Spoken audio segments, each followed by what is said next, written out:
Hey everybody, Jake here from Bearded Gear, and I'm finally ready to do my full review on the Protech Rockeye.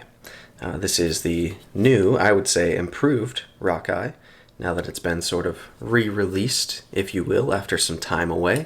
I will link to Protech Knives down below. Protech was really cool.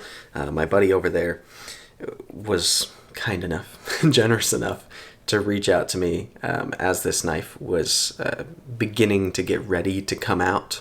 This has been a little while now that I've had this, and he gave me a chance to purchase one from them early. So I paid for this knife. This wasn't given to me by Protech, but they let me get one early so that I could start talking about it and building some impressions and get to this point to where I'm doing my full review at the time that this knife is actually kind of coming out to market where the general public can buy them.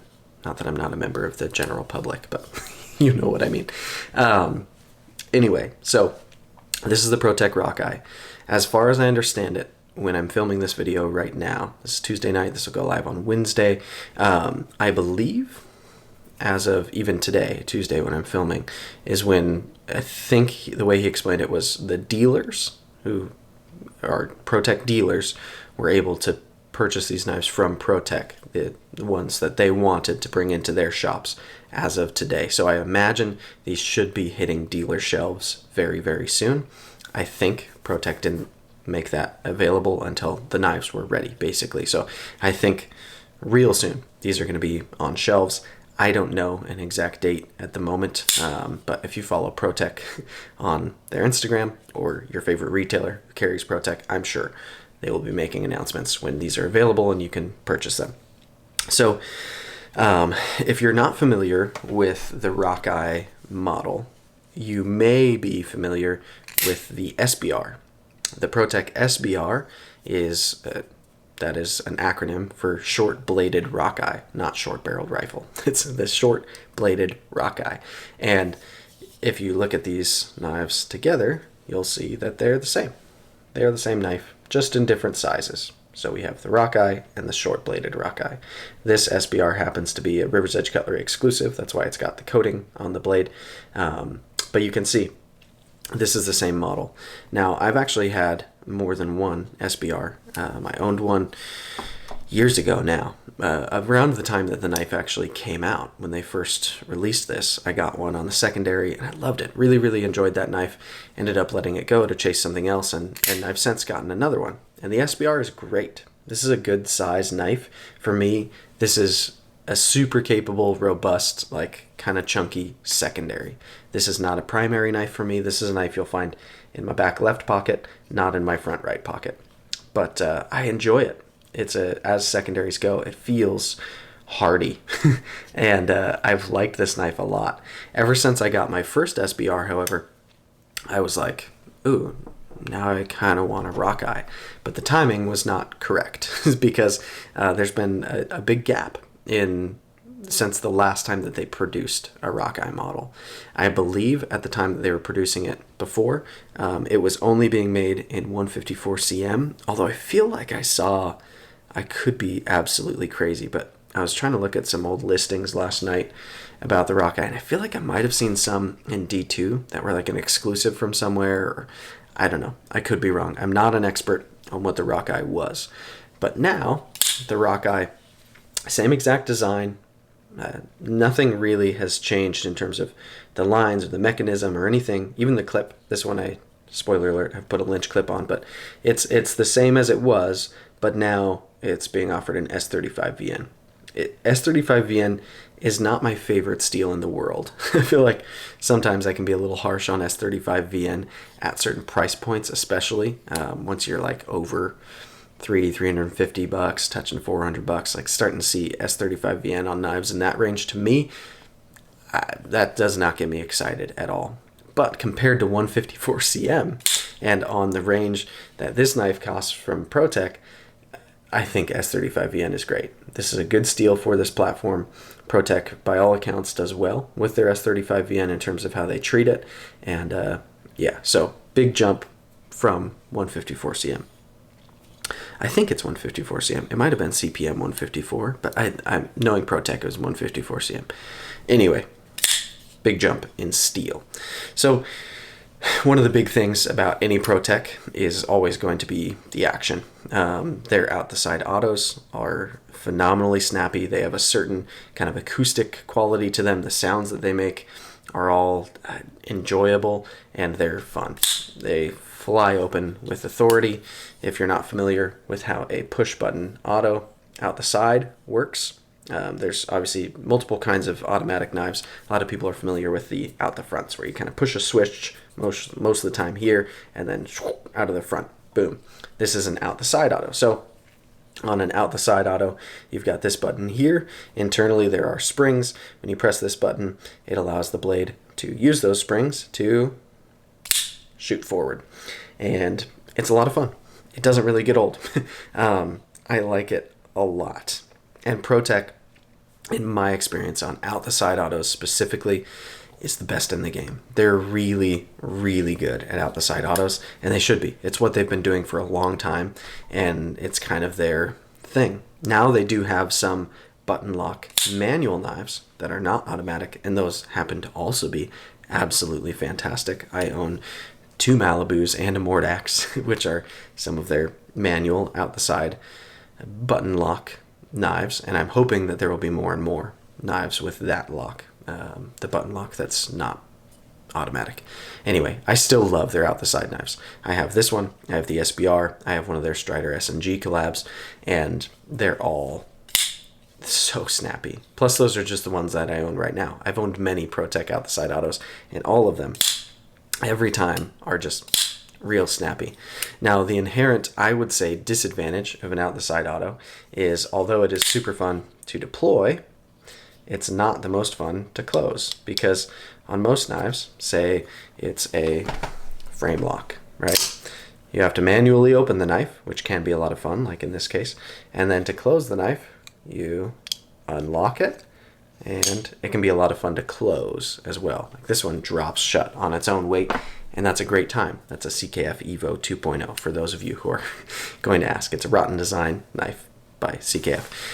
Anyway, on an out the side auto, inherently, it's not going to be a double action like a lot of out the front autos are. There's no button to retract this blade. Pressing this button now is only going to unlock the blade for me to then push against the pressure of this spring all the way until it's closed. Now, you'll see if I stop anywhere before it locks, it's springing right back open, right? So I have to get all the way to where it locks and then let go of the button when it's there, and it's locked back shut. It's not a huge chore. It's not a big bummer to do necessarily, but it's less fun for me, in my opinion, every time than any knife like that CKF, which will drop shut under its own weight, or even is just really smooth and I can just kind of close it with ease. This, I either have to use 2 hands, like so, or I have to get an interesting grip on it and just like really manipulate it in kind of a funky way, where I'm pushing the blade with one finger and then I'm grabbing it with the next, kind of relaying across, and then I close it. It works. I can operate this knife one-handed, plus oftentimes if I'm doing something with this hand, I need to make a cut and then I'm done, I can push against my side or my leg or whatever, and I can close it that way. It's not a deal breaker at all. I don't think it's no less functional to have this lock type. If anything, it can also be very reliable. When you do pull the knife out of your pocket and you need to deploy it, it's a good way to make sure that the knife is going to deploy 100% all of the time in an easy way that's authoritative. And so there are advantages to the automatic opening, but I do consider closing an outside auto to be a disadvantage of the platform. So take all that for what it's worth, but that's general out the side auto talk. Anyway, let's talk specifically about this knife. Now, the SBR, like I said, I've liked for a very long time. I was worried when I got this that it was going to feel too big for me, because I like the size of the SBR. The second that I got this out of the box, I was stoked about the size of this knife. It feels fantastic to me. This feels, honestly, like the size that this knife should be, which makes sense. This is the size it was designed in, and then it was scaled down to be the SBR. This was the original intention of this model, right?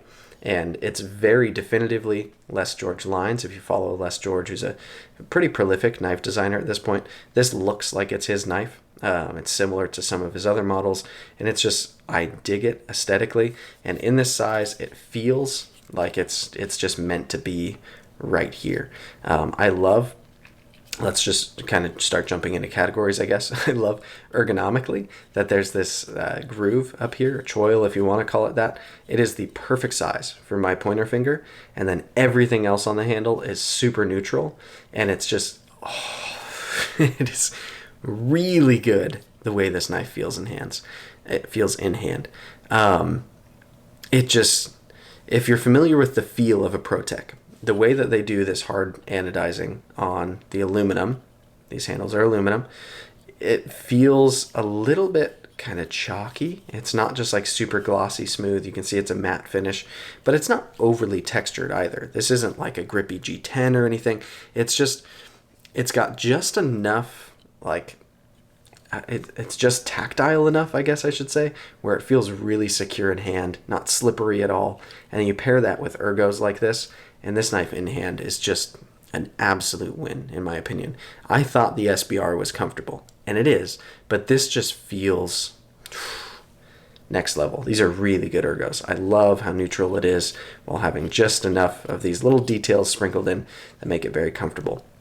The one kind of knock I'll give it ergonomically, and it's not a big one, this jimping, as in many cases for me, I'm not a jimping guy. I typically would rather have none than any. This jimping is a little bit more aggressive than I would personally like, but I've felt way more aggressive jimping. This is by no means a deal breaker at all.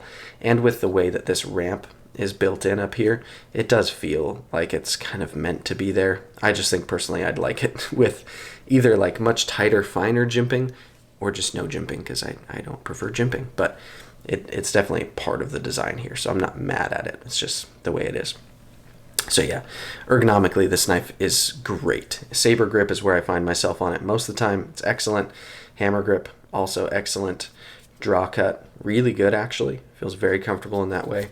Reverse grip, super comfortable. I like it a lot. Reverse grip draw cut, comfortable as well. So there's any orientation that I put this knife in my hand feels very good. The factory pocket clip wasn't hot spotty. This Lynch clip that I have on here is not hot spotty either, so win there as well. All right, so ergos are very good. Action I've already talked about. It's Protech snappy closing we've gone over, so I don't feel like I need to address that anymore. But if you're familiar with the snappy Protech, this is a snappy Protech. If you're not familiar with a snappy Protech, please try a Protech. They feel excellent.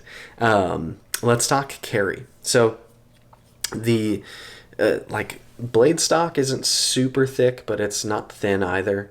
The knife profile is, again, not super thick, but I wouldn't call it a thin knife either. It's just kind of average on thickness for a folder of this size.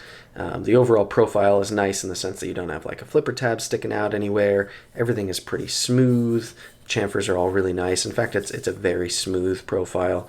But length, it's a decently long knife. I feel like, especially when you look at blade to handle ratio, the handle is a little bit on the bigger side. So closed, this knife feels pretty large. It's definitely what I would consider a primary, like, regular size knife. This isn't oversized. It's not a little guy. It's just EDC proper sized. So in pocket, with the factory clip on it, I carried it once or twice with the factory clip before swapping to this deep carry clip. And it might have been more than that. I don't remember now. I've had the deep carry clip on it for quite a while. But I do specifically remember the factory clip didn't bother me per se, but it was definitely not my preference. I love deep carry clips. I want deep carry clips that come all the way to the butt end of the knife and leave no knife sticking out. With this Lynch clip, we're just about there, and it works really, really well. This Lynch clip is excellent on retention and all that. So for me, this just solves the issue of how deep it carries. Some people would prefer for it to not carry deep. If that's the case, then the factory clip works great. It's excellent for it. This is just the way to go, in my opinion, if you want it to carry deep. Once the knife is in pocket, Again, very smooth. Being aluminum scale construction, it's actually pretty lightweight. It's not super light, but it's fairly light, and it just feels nice. It's a very pleasant knife to carry. It's not trying to be the most lightweight, slender thing in the world, but it's also not a tank.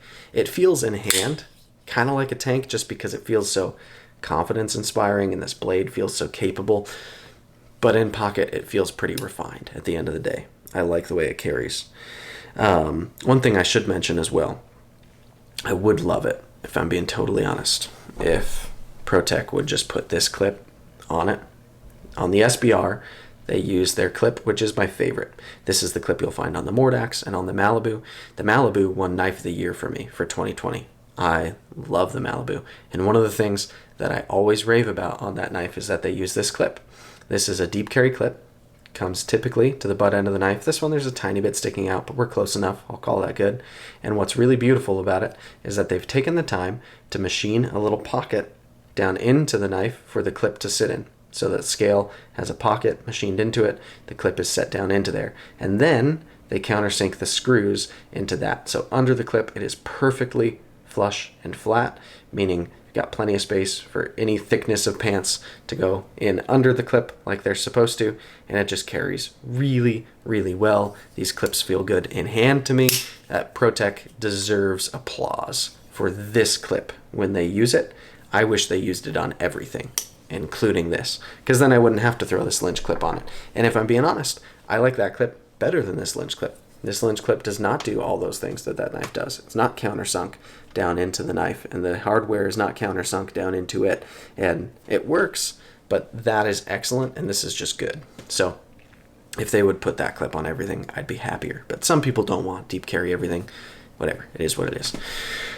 So yeah, carry's very good. Last thing to talk about is cutting.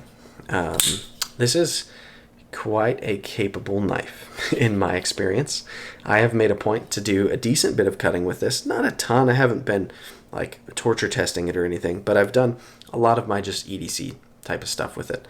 I've opened quite a few Amazon boxes, meaning cutting the tape, and then I've also processed the cardboard for the dumpster.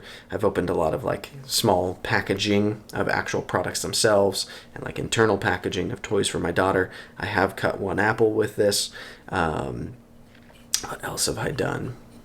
I've had it in my pocket a few times on hikes, but I honestly haven't really... Those hikes, I didn't do anything that crazy with it. I don't know. I've put it through some pretty reasonable paces, and the edge that's on it is great. The grind that's on here is really nice. So we've got this flat up here, right, which you can see is kind of a machined finish. And then we have these stone-washed, not only the bevel, but the swedge is stone-washed as well. And I think it looks great. You can see it's a flat grind. So it's a flat that comes up decent height, and yeah, it is flat. For a second there, it felt almost like it was a little bit like just a shallow hollow. It's not. It's flat grind. I'm a crazy person. Anyway, the flat grind feels good. With this blade stock, I'd say it's not thick, not thin. This is kind of right down the middle for an EDC knife in this class. Sometimes people put thicker than this, sometimes thinner, but this is a good kind of balance for what this knife actually is, I think, and like I don't know, the philosophy of use, if I'm correct in assuming that it's meant to be kind of a heavy-duty EDC knife. This doesn't strike me as like an outdoor knife or a tactical knife even per se, but like a heavy-duty EDC knife. I think this blade stock is plenty thick without being overly thick. You've got good strength out to the tip. It's not a dainty tip out there, and with that swedge, it's going to help for piercing tasks. Thickness behind the edge, it's not like crazy thin, but it's not overly thick either. I think it's a reasonable edge thickness. Would I like it if it was a little bit thinner right behind the edge? Of course. I prefer knives that slice like a dream. And this thing slices well, but it's not like one of the best slicing EDC knives out there. Like if I put it next to the TRM Shadow, which is a really thin blade stock and a taller flat grind, this thing is thinner behind the edge and it's slicier. So if I'm running it through sheets of cardboard, I'm going to have less resistance than I do with the Rockeye. But the Rockeye also feels like a totally different knife in hand. This knife feels, I don't know, a little more confidence inspiring if there's something a little more hardcore that I need to cut than cardboard. So yeah, I like the way this knife cuts. I like the profile of the blade. I like that it's a nice, pretty flat edge down here, and then we've got some belly. I like that the tip, sorry, I wasn't focused as I did that, right? Nice flat edge down here, got some belly, and then the tip feels very capable to me. It also looks gorgeous, the way you've got this two-tone on here, and it's just great. I really like it. So it carries well, it cuts well. The action is a lot of fun, especially on the way out. And what's the other thing? Ergos. Ergos are great. So for me, like the way that I judge a knife, this knife is really quite nice. It's enjoyable to carry, enjoyable to use, and I'm glad that they've brought this one kind of out of the vault, so to speak, because Protech has made quite a few knives that, to my understanding, they don't currently have in their like production lineup. It doesn't necessarily always mean that they're discontinued forever, the way I understand it, but this is one that I've genuinely wanted for a while. And I've even thought to myself, like a few months ago, before I knew this was coming, I had thought, oh man, it would be sweet to see a Rockeye pop up and to snag it. Like, I was passively scanning on the secondary for if there was a Rockeye that would pop up. And now the fact that it's back, that it's available, or about to be, and it's in a better blade steel, I would say, makes it all the more exciting. Plus, they've shown on the Protech page that they're doing an operator version of this. So that is going to be ridiculously dope. If you're not familiar with their operator series, that means everything on the knife will be completely blacked out. Everything. They will not even do their laser markings on the blade. It'll be sterile black, everything, including the clip, all of it, except for on the button. They put a tritium insert on it, so you've got this little glowing tritium insert. I have that version of the Strider SNG by Protech, and it's extra exciting when it's all blacked out and tactical looking, and they're doing that to this too. So of the versions I've seen so far, I think that's going to kind of be the one to get. Anyway, this has been a lot of fun.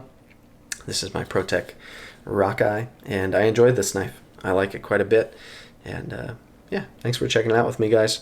If this is one that's on your list, I wish you luck as they begin to drop here soon, that you're able to get one. I imagine with a lot of Protechs, as they start to come out, even though this has been out before, as it's kind of being re-released, it might be pretty difficult to get one for a little bit. But Protech makes a lot of knives. They keep making them when they're doing well. And so I imagine over time, these will become more plentiful. But I could also be wrong. Maybe you'll be able to just get one wherever. I doubt it, but I think people are going to really like this. I know I do. The SBR was one of my favorite out the side autos from them, and I can now say with confidence I actually like the Rockeye more than the SBR. And I still love the SBR.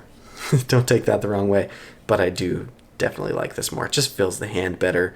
It feels burlier in a way that I think this knife deserves to feel. Like that one feels burly for how small it is, and this just feels properly burly. This is it's a man's knife right here. I don't know. I like it a lot. Anyways, thanks guys. I'm gonna quit rambling. We're gonna call it good. Protech will be linked down below. See you on the next one.